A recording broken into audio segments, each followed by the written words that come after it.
Злоумышленники из-за рубежа активизировались в преддверии Нового года. Так, гражданам Ингушетии могут поступать звонки от неизвестных абонентов с просьбой совершить противоправные действия в отношении гособъектов и сотрудников правоохранительных органов.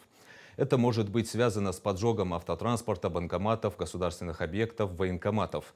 Правоохранители просят быть бдительными и не поддаваться уловкам мошенников.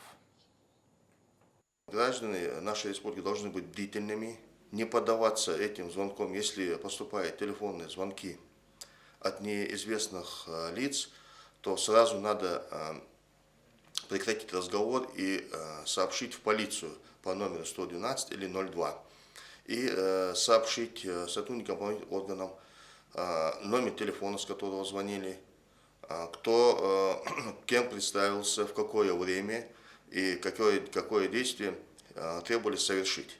Также совершаются телефонные звонки от мошенников, представляющихся сотрудниками банка и сотрудниками безопасности банков, о совершении переводов денежных средств на счета мошенников.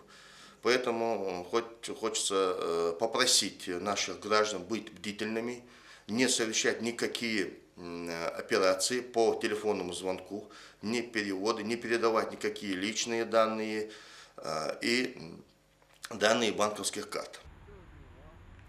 Также в МВД по Ингушетии призвали воздержаться от использования пиротехники.